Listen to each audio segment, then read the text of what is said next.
Question है क्या, exercise 3.4, exercise 3.4 question number second का थर्ड, ये वर्ड प्रॉब्लम है। और इस तरह का क्वेश्चन आपने पढ़ा हुआ होगा जरूर, मुझे श्योरिटी है इस बात की। भले ही आपने ये variable, yes, to digit number जैसे बोला जाता है, टू डिजिट नंबर या थ्री डिजिट नंबर। तो देखिए बच्चों, होता क्या है, एक बेसिक सा कॉन्सेप्ट है कि जब भी आपसे ये बोला जाए टू डिजिट नंबर, देखिए दो, मैं बहुत अंडरलाइन करके समझाऊंगा, बहुत ध्यान से देखिएगा। ये वर्ड यहाँ पर, ये जो डिजिट लिखा हुआ है, ये बहुत इंपॉर्टेंट है। क्योंकि अगर कहीं पे केवल ये लिखा जाए टू नंबर्स, वो अलग चीज होती है, और कहीं पे ये लिख दिया जाए टू डिजिट नंबर, तो वो अलग चीज है। मतलब अगर मैंने बोला टू डिजिट नंबर, तो यहाँ पर कितने नंबर की बात हो रही है, एक नंबर की बात हो रही है। अगर यही चीज मैं ये लिख देता टू नंबर्स, क्या लिख दूं, टू नंबर, यहाँ पर नंबर कितने हो रहे, हाँ यहाँ पर दो नंबर है, टू नंबर्स मतलब दो अलग, एक नंबर एक्स हो सकता है, एक नंबर दूसरा कोई वाई, एक 36, एक 46, एक 1000, एक 10,000, पता नहीं। तो ये अलग चीज है और ये अलग चीज है। ये टू डिजिट नंबर है, मतलब नंबर एक ही है और उस नंबर की नंबर ऑफ डिजिट्स कितनी है, दो, जैसे 12, हाँ डिजिट दो। तो सबसे पहले तो ये दोनों में डिफरेंस आपको क्लियर होना चाहिए, क्योंकि इसको करने का तरीका अलग है और इस टाइप के क्वेश्चन को करने का तरीका अलग है। जब इस टाइप की बात होगी, जब इस टाइप की बात होगी, क्वेश्चन में टू नंबर्स लिखा हुआ है, तो अब आप क्या करोगे, ऐसे लिखोगे, let the first number be X and second number be Y. लेकिन अगर इस तरह की क्वेश्चन की बात है, टू डिजिट नंबर की बात है, तो हम क्या लिखेंगे, let the number be, let the number be 10x plus Y, क्योंकि एक नंबर है। क्या लेंगे, let the number be 10x plus Y, where y is the unit place digit, y is the unit place digit and x is the tens place digit। y जहां पर हम बता रहे हैं, बिल्कुल हम बता रहे हैं, बिल्कुल बता रहे हैं। देखो 10x प्लस वाई ले रहे हैं, जहां पे y क्या है, यूनिट डिजिट को प्लेस करता है, और x किसको प्लेस कर रहा है, टेंस डिजिट को। जैसे सपोज करो आपने कोई नंबर टू डिजिट का लिया, हमने ले लिया 23, हमने क्या ले लिया, 23। तो आपने बचपन में फोर्थ फिफ्थ क्लास में बहुत अच्छे से पढ़ा होगा एक्सपेंडेड फॉर्म, हाँ प्लेस वैल्यू फेस वैल्यू, और उसी में एक ये भी टॉपिक आता है ना, एक्सपेंडेड फॉर्म, है ना। अगर आपको एक्सपेंडेड फॉर्म कहा जाए, तो आप इसको कैसे ब्रेक करते हो, 20+3, ऐसे ब्रेक करते हो कि नहीं। और फिर इस 20 को हम क्या लिख सकते हैं, 10 × 2 + 3, ऐसा लिख सकते हैं क्या। तो होता क्या है, देखो 10 लगाने का मतलब क्या है, जो हम ये हमेशा two digit number 10x plus Y मानते हैं, अगर हम 10 ना लगाएं तो क्या दिक्कत। देखो पहली बात तो 10 लगाने का सिर्फ और सिर्फ एक मतलब ये है कि उसमें दो डिजिट हो। अच्छा सपोज करो मैं 10 ना लगाऊं, मैं केवल ऐसे लिख दूं, let two digit number be x plus y, फिर या फिर मान लो let two digit number be x. क्या, अगर मैंने मान लिया कि let two digit number be x, तो क्या ये जरूरी है कि वो टू डिजिट नंबर एक्स ही होगा, एक्स की वैल्यू क्या वन डिजिट में नहीं आ सकता। मान लो एक्स की वैल्यू 9 आ गई, तो क्या ये टू डिजिट होगा। लेकिन अगर हमने 10x प्लस वाई लिया हुआ है, हमने क्या लिया हुआ है, 10x प्लस वाई, और फिर अगर, और x और y क्या होते हैं, x और जो y होते हैं वो पॉजिटिव रियल नंबर होते हैं, ये जीरो नहीं हो सकते, क्योंकि x और y यू प्लेस की वैल्यू है, ठीक है। अब अगर आप x की वैल्यू जीरो ले लोगे, अगर आप सोचो x की वैल्यू जीरो ले लोगे, क्या x की वैल्यू अगर आपने जीरो ले ली, तो ये जो 10x प्लस वाई है, क्या ये कभी भी टू डिजिट नंबर रह जाएगा, है ना। तो इसलिए x क्या होना चाहिए, नॉन जीरो। y जीरो हो सकता है, y जीरो हो सकता है, लेकिन x नॉन जीरो होना चाहिए। y जीरो हो सकता है, x नॉन जीरो होना चाहिए, क्योंकि अगर x नॉन जीरो है, मान लो x की वैल्यू 3 है और y की वैल्यू जीरो है, y की वैल्यू जीरो है, तो टू डिजिट नंबर हमारा 10 3 30 होगा कि नहीं। तो ये 10 लगाने से सबसे बड़ा बेनिफिट सिर्फ और सिर्फ यही होता है कि हमको टू डिजिट मिलते हैं, श्योरिटी के साथ है। हाँ बिल्कुल बिल्कुल बिल्कुल, 3 डिजिट बोलते हैं। तो ये 3 डिजिट का एक्सप्रेशन ये होता है 100A plus 10B plus C, ये होता है। तो इसी तरह से आप आगे 4 डिजिट 5000 से, यस यस, जैसे आप इक्वेशन बनाते थे क्वाड्रेटिक क्यूबिक, उसी तरह से ये भी है। आ रहा है समझ? क्या चीज? डिजिट, हाँ। हाँ, रिवर्सिंग द डिजिट। क्या बोल रहा है? Reversing the digit. ध्यान देना, डिजिट आपके लिए एक्स और वाई है। डिजिट किसको लेते हैं आप? मैंने बहुत बोला ना, वाई जो है वो यूनिट प्लेस डिजिट है और एक्स जो है वो टेंस प्लेस डिजिट है। तो डिजिट कौन है? एक्स और वाई डिजिट का काम करती है। तो जब बोलेगा reversing the digit, reversing the digit का मतलब ये है, हाँ, तो आप y को x की जगह पे और x को y की जगह पे रिप्लेस कर दो। तब आपका नंबर पहले 10x प्लस वाई था, और अगर आपने रिवर्स कर दिया तो नंबर क्या हो जाएगा? 10y प्लस एक्स हो जाएगा। जैसे अगर ये 10y प्लस एक्स हो जाएगा, हाँ। और जैसे अगर 23 बोला जा रहा है तो इसको रिवर्सिंग द डिजिट करोगे तो देखो क्या मिलेगा? 32। ये बात हो रही है, रिवर्सिंग द डिजिट मतलब 23 है, मतलब 32। 23 है, मान लो ये जी हाँ, 23 है, मान लो ये आया है 10 इंटू 2 प्लस 3 से। 23 मान लो कैसे आया है? 10 इंटू 2 प्लस 3 से। तो देखो यहाँ पर x की वैल्यू 2 है और y की वैल्यू 3। यहाँ पर x की वैल्यू 2 है और y की वैल्यू 3। अब मैं कह रहा हूँ इन दोनों को इंटरचेंज कर दो, तो ये हो जाएगा 10 इंटू 3 प्लस 2, तो 32 आ जाएगा कि नहीं? तो ये जो 2 डिजिट नंबर का कॉन्सेप्ट है, ये समझ में आया?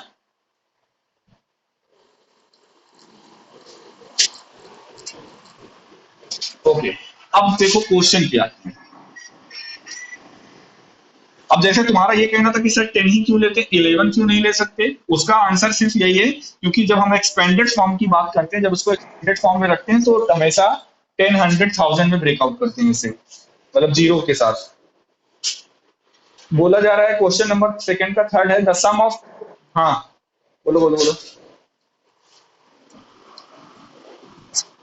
हाँ बिल्कुल, 100x plus 10y plus z ऐसे।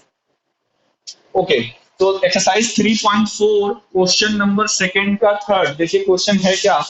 The sum of the digits of a 2 digit number. फिर से सुनिए क्या बोला जा रहा है, the sum of the digits. तो पहली इक्वेशन बताओ जरा आप लोग क्या होगी अगर मैंने 2 डिजिट नंबर को x मान लिया, 10x plus y, sorry, let 2 digit number be 10x plus y, let 2 digit number भी 10x प्लस y। और पहली लाइन क्वेश्चन की है, कोई भी आप लोगों में से बताए, क्वेश्चन की पहली लाइन है the sum of the digits of a 2 digit number is 9। What is the first equation? Yes. क्यों? क्योंकि डिजिट्स का सम बोला जा रहा है। मैंने अभी बस बताया कि जब भी डिजिट्स की बात होगी तो डिजिट और एक्स और वाई, तो x plus Y equals to 9। This is equation number 1। आगे बढ़ते हैं।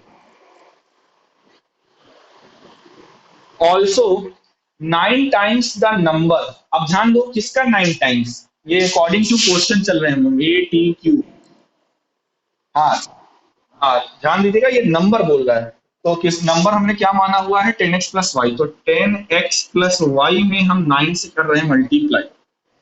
9 times, 9 times the number is twice the number obtained by reversing the order of digit. अभी हमने बोला कि जो डिजिट को रिवर्स करने पे जो नंबर हमें मिलता है वो 10y प्लस x होता है कि नहीं? और बोला ये जा रहा है कि ओरिजिनल नंबर का 9 टाइम्स रिवर्स करने पर जो डिजिट, जो नंबर आया उसके 2 टाइम्स, ये दोनों आपस में क्या है? इक्वल। कोई दिक्कत यहां तक? तो ये हो जाएगा 90x plus 9y equals to 20y plus 2x। तो बस उधर भेज दीजिए, तो ये हो जाएगा 88x minus 11y equals to 0।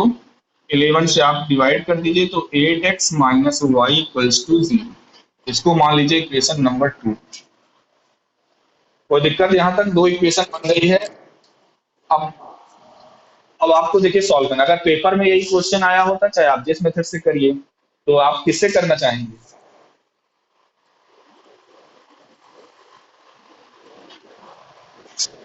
हाँ, एलिमिनेशन मेथड यूज कर लो। देखो पहली इक्वेशन ये है, दूसरी इक्वेशन ये है। पहली इक्वेशन क्या है? X Y equals to 9। दूसरी इक्वेशन है 8x minus Y equals to 0। बस दोनों को ऐड कर दो। दोनों को ऐड करोगे, वाई वाला part cancel, 9x equals to 9, x equals to 1, और x इक्वल्स टू 1 आ गया। इक्वेशन नंबर 1 में रख दो। जब इक्वेशन नंबर 1 में आप x की जगह पे 1 रखोगे, तो y की वैल्यू हो जाएगी क्या? ये 1 प्लस वाई इक्वल्स टू 9 आ जाएगा। तो y की वैल्यू 9 माइनस 1 यानी कि 8। तो नंबर क्या हो जाएगा? जो हमारा 2 डिजिट नंबर है वो क्या हो जाएगा? 10x प्लस वाई ना। तो 10 इंटू 1 प्लस 9 यानी कि 19 हो गया हमारा आंसर। किसी को कोई दिक्कत या गलत हो रहा है कुछ?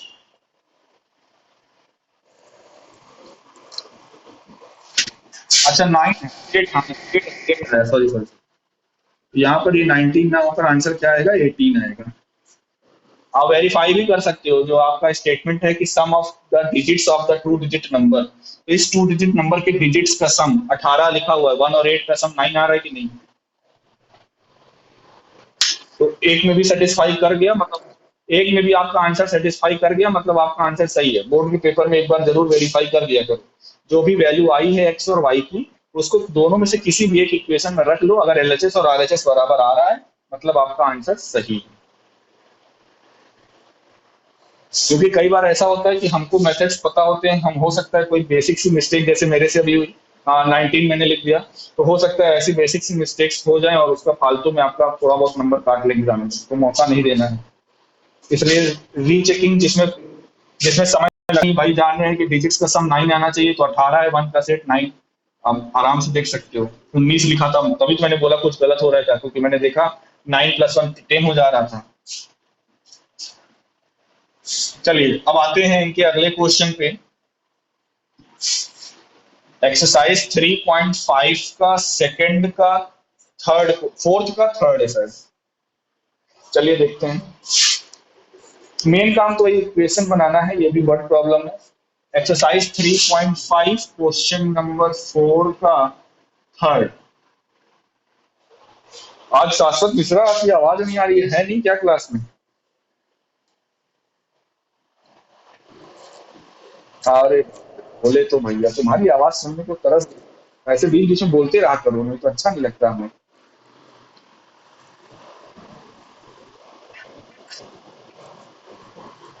ओके कोई बात नहीं, चलो रिकॉर्डिंग तो रहेगी। तो एक्सरसाइज 3.5 क्वेश्चन नंबर 4 का थर्ड क्वेश्चन क्या है? Yash score 40 marks in a test. एक बच्चा है जिसका नाम है यस, किसी टेस्ट में वो 40 नंबर पाता है, 40 मार्क्स। ठीक है भैया पानी को। आगे बोला जा रहा है getting 3 marks for each right answer and losing 1 marks for each wrong answer. ये तो कॉम्पिटेटिव एग्जाम की तरह देखो लग रहा है कि करेक्ट आंसर का 3 नंबर मिलेगा, अगर आपने गलत किया तो 1 नंबर कटेगा। नेगेटिव मार्किंग है भैया। राइट आंसर के लिए आपको, हर एक क्वेश्चन के राइट आंसर के लिए आपको मिलेगा 3 नंबर, और रॉन्ग आंसर के लिए आपका 1 नंबर कटेगा। Had 4 marks been awarded for each correct answer, getting 3 marks for each right answer and losing 1 marks for each wrong answer। अगर बोला जा रहा है, अगर ये कर दिया जाए, करेक्ट आंसर का नंबर कर दिया जाए 4, ध्यान से सुनना, ये दूसरा केस है। करेक्ट आंसर का नंबर कर दिया जाए 4, और रॉन्ग आंसर का जो डिटेक्ट हो रहा था 1, इसको कर दिया जाए 2, तो देखो इसमें ज्यादा घाटा है कि नहीं? मतलब सही करोगे तो 4 मिलेगा, गलत करोगे तो 2 कटेगा।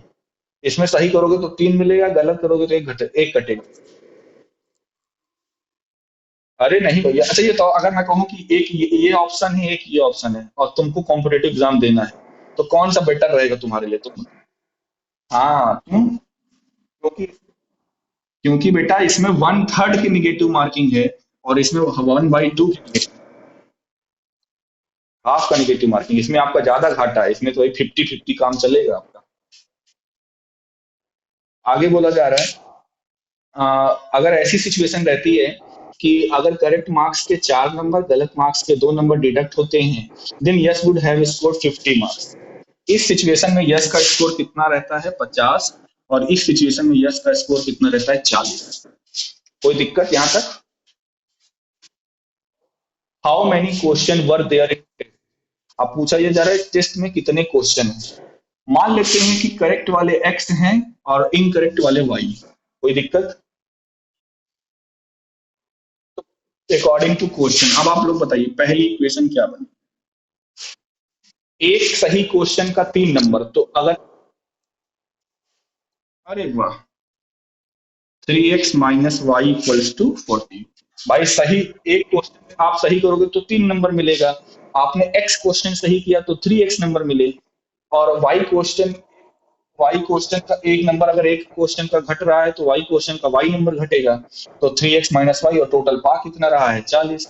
इसी तरह से सेकंड इक्वेशन भी बता दो। हाँ, अरे वाह, ये कौन है बोल रहा है इतना तेज, ऐसे कैसे? Oh my god, reminder. Okay, तो ये हो जाएगा, देखिए इसको 2 से आप डिवाइड कर दीजिए। देखिए ये तो पहली इक्वेशन है। सेकंड इक्वेशन में आप देख रहे हो एलएचएस और आरएचएस में 2 से डिवाइड किया जा सकता है। तो ये हो जाएगा 2x - y = 25, इक्वेशन नंबर 2। कोई दिक्कत?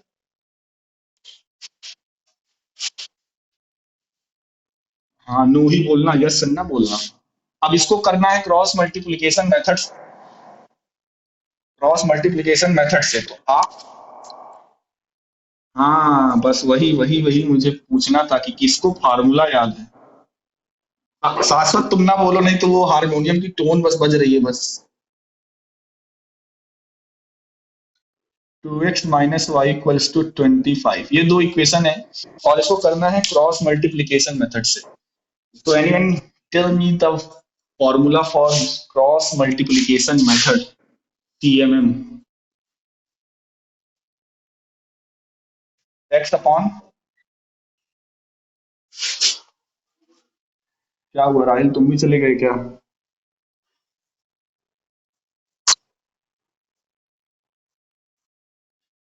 ये नंदनी बोल रही पक्का।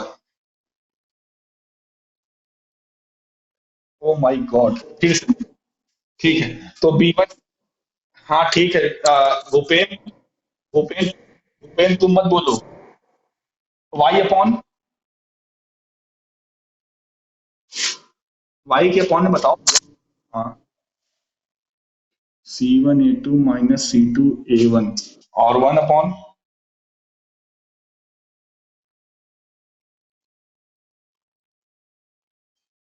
है ना? मैंने याद करने के लिए आपको तरीका बताया हुआ है कि आप क्या याद कर लीजिए, BCA। अब, और क्लॉक वाइज की ABC साइक्लिक चलता है, ABC, बस।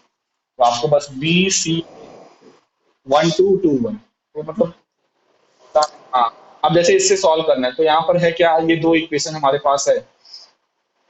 अब इसको सॉल्व करना है तो आप क्या करिए, मैंने बताया था, एक और चीज बताया था, जब भी क्रॉस मल्टीप्लिकेशन को सॉल्व करिए तो आप हमेशा आरएचएस को क्या बना लीजिए, 0 बना लीजिए, बताया था। तो यहाँ पर =0, उधर भी दोनों जाएंगे तो माइनस हो जाएगा। अब इससे होगा क्या, आप A1 B1 C1 की वैल्यू, A2 B2 C2 की वैल्यू आपको मिल जाएगी। एक्स और वाई की वैल्यू चाहिए, तो एक्स इक्वल्स टू यहाँ से क्या बनता है formula, B1 C2 - B2 C1, और अपॉन में A1 B2 - A2 B1। इसी तरह से y इक्वल्स टू क्या बनता है, C1A2 - C2A1, और अपॉन में वही A1 B2 - A2 B1। यही होता है कि नहीं बच्चों?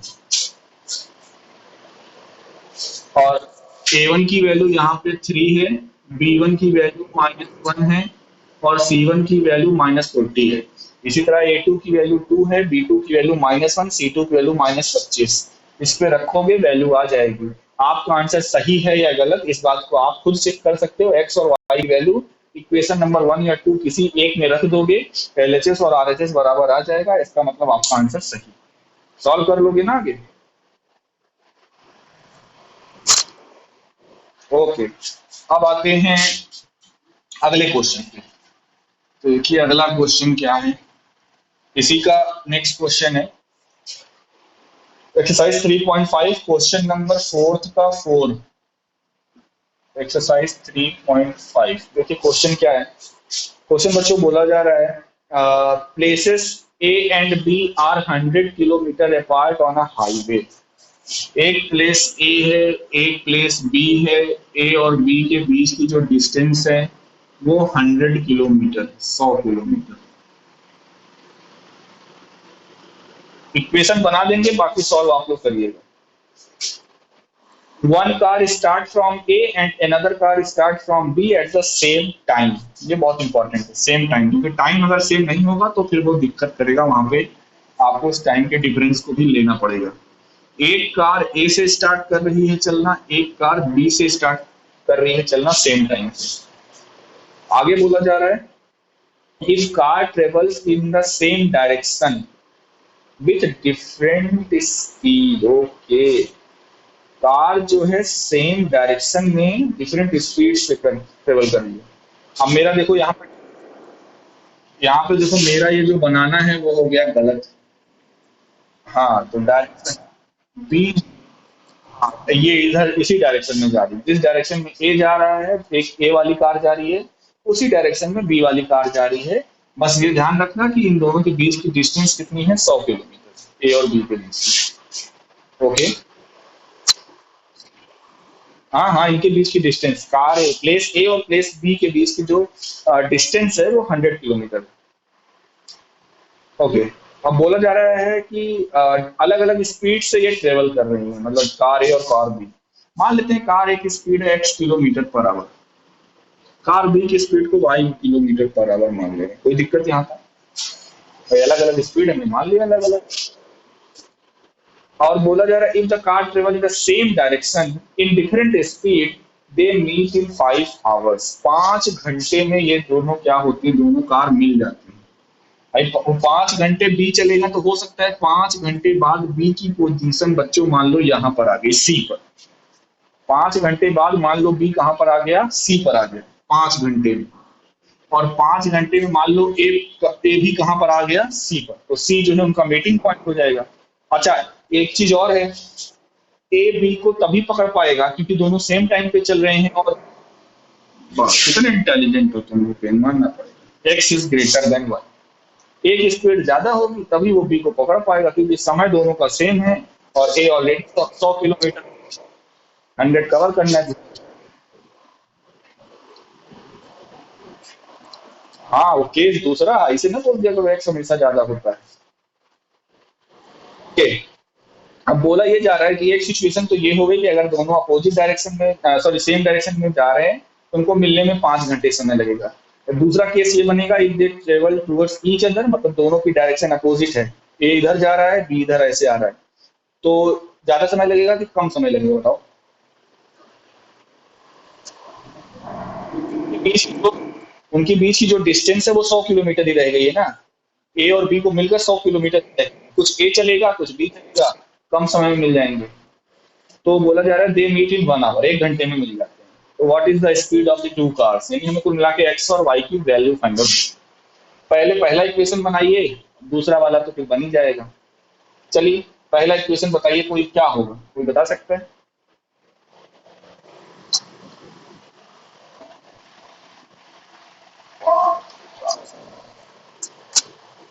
अरे तो वो बात किया तो वही हुई ना, 5x - 5y बोलो या 5 इन ब्रेकेट बोलो, बात तो वही हुई। कॉन्सेप्ट क्या है, कॉन्सेप्ट क्या है, मतलब तुम लोग सीधा इक्वेशन बोल देते तो मेरे को डाउट डाउट होता है कि कहीं से सॉल्व करके रखे, वही कॉपी से बोल दे रहे तुम लोग। तुम बताओ ना। हाँ, distance equals to speed into time होता है। 5 घंटे कार ए चलेगी, 5 घंटे बी वाली कार चलेगी। तो कार ए वाली 5 घंटे में कितना ट्रेवल कर लेगी, उसकी स्पीड है एक्स और समय कितना है 5, ये 5x ट्रेवल करेगी। 5 घंटे में कार बी को कितना डिस्टेंस कवर करेगी, कितना डिस्टेंस, स्पीड है y, ये हो जाएगा 5y। यानी कार ए ने चला 5x, कार बी ने चला 5y, और ए वाली कार बी को पकड़ रही है। और हमने पहले बताया, यानी ये वाला अगर x ग्रेटर देन y है तो 5x ग्रेटर देन 5y होगा कि नहीं। तो कहने का मतलब ये है इन दोनों के बीच की गैपिंग है 100 किलोमीटर। यानी 5x में से 5y अगर आप घटा दो, यही गैपिंग ही तो रह जाएगी। या 5 से इसको पूरे को डिवाइड कर दो तो x minus Y plus 20 equation number 1। कोई दिक्कत। अब जल्दी से बताओ, अगर दोनों की डायरेक्शन अपोजिट होगी तब दूसरी इक्वेशन क्या बनेगी, बताइए सेकेंड इक्वेशन क्या बनेगी।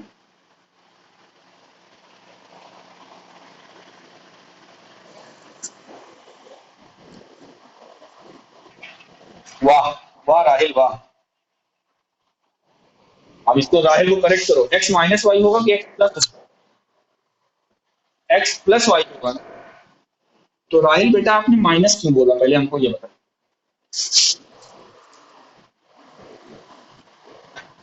अच्छा, तो ठीक है, x प्लस वाई क्यों होगा, क्योंकि इस बार दोनों अपोजिट डायरेक्शन में पास आ रही हैं, तो दोनों की स्पीड प्लस होगी। इसमें माइनस नहीं होगी दोनों की स्पीड, इसमें दोनों की स्पीड क्या होगी, प्लस होगी। क्लियर है ना सभी को। तो x plus Y equals to 100। तो दो इक्वेशन बन गई। पहली इक्वेशन क्या थी, x minus Y equals to 20। Solve आप लोग कर लोगे, हो जाएगा। ओके, चलिए आप अगला क्वेश्चन देखिए, फोर्थ का फिफ्थ वाला लास्ट क्वेश्चन। 40 या 60 है, तुम जान, सॉल्व करना तुम्हारा काम है।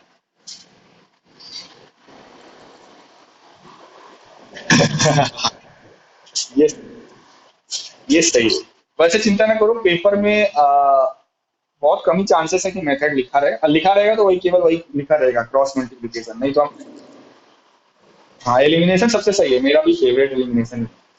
ओके, लास्ट अच्छा क्वेश्चन है, एरिया से रिलेटेड है, फोर्थ का फिफ्थ पार्ट है बच्चों। बोला जा रहा है the area of a rectangle gets reduced by 9 square unit. सबसे पहले एक रेक्टेंगल में बनाता हूँ, और इस रेक्टेंगल की लेंथ और ब्रेथ को मैं x और y मान लेगा। इसका लेंथ x है, ये y है, x यूनिट लेंथ है, y यूनिट ब्रेथ है। What is the area of this rectangle, X Y होगा। अब बोला क्या जा रहा है, क्वेश्चन ये बोला जा रहा है the area of rectangle gate reduced by 9 square unit. मतलब एरिया जो है, अगर एक्स वाई था तो वो 9 कम हो जा रहा है। कब कम हो रहा है, कुछ सिचुएशन होगी ऐसे कम हो जाएगा, कब कम होगा, if its length is reduced by 5 unit and breadth is increased by 3 unit। Length length को बोला क्या जा रहा है, लेंथ को कम किया जा रहा है, कितना यूनिट कम किया जा रहा है, 5 यूनिट। मतलब अगर इसकी लेंथ ये हो जाए, लेंथ मान लो हो गई, अगर 5 यूनिट कम हुई तो अब नई लेंथ x माइनस 5 हो जाएगी कि नहीं। और ब्रेथ 3 यूनिट, y प्लस 3 बढ़ रहा है ब्रेथ, है ना। तो इसका एरिया अगर निकालोगे तो ये क्या आएगा, x minus 5 into Y plus 3, ये एरिया आएगा कि नहीं। तो अकॉर्डिंग टू क्वेश्चन बोला जा रहा है कि अगर आप लेंथ में 5 यूनिट कम कर रहे हो और ब्रेथ में 3 यूनिट बढ़ा रहे हो, तो जो एरिया आएगा वो ओरिजिनल एरिया से 9 कम होगा। यानी ये जो एरिया होगा वो इक्वल होगा एक्स वाई माइनस 9। क्लियर है। इसको मल्टीप्लाई कर लो एलएचएस को, तो ये हो जाएगा X Y plus 3x minus 5y minus 15 equals to X Y minus 9। X Y से एक्स वाई कट गया, माइनस 15 को आप इधर भेज दो तो इक्वेशन क्या बनेगी, 3x minus 5 equals to 6, equation number 1। कोई दिक्कत किसी को। ओके, सेकंड सेकंड कंडीशन ये है if we increase the length by 3 unit and breadth by 2 unit, मतलब लेंथ को भी इंक्रीज किया जा रहा है, ब्रेथ को भी इंक्रीज किया जा रहा है। लेंथ को 3 और लेंथ को 3 इंक्रीज करोगे तो x+3 लेंथ हो जाएगी। ब्रेथ को 2 इंक्रीज करोगे तो y, और, और एरिया जो है वो 67 बढ़ जा रहा है, तो यानी हो जाएगा इक्वल्स टू XY+67। कोई दिक्कत? बस इन दोनों को मल्टीप्लाई कर लो, XY+2X+3Y+6 equals to XY+67। X Y से एक्स वाई कैंसिल, तो 2x+3y इक्वल्स टू 6 उधर भेज दो, 61। इक्वेशन नंबर 2, ये इक्वेशन नंबर 1 है, ये इक्वेशन नंबर 2 है। आप सॉल्व करके एक्स वाई की वैल्यू निकाल सकते हो। हो जाएगा? कोई दिक्कत किसी को भाई? ओके, तो मेरे ख्याल से क्लास ओवरव्यू होने वाली है, 1 मिनट बचा हुआ है। तो ये इनके 3-4 क्वेश्चन थे, मैंने आज बता दिए। कल आपको स्ट्रीम वाले क्वेश्चन बता देंगे और रिड्यूसिबल फॉर्म भी आपको बता देंगे कल। ठीक है, और देखते हैं करेंगे, कल शायद खत्म हो जाएगा आपका ये चैप्टर, तो फिर परसों से क्वाड्रेटिक इक्वेशन पढ़ाएंगे। अब तो फिलहाल क्लासेस रेगुलर चल रही ही है, अब आपको बस चलिए ऑफ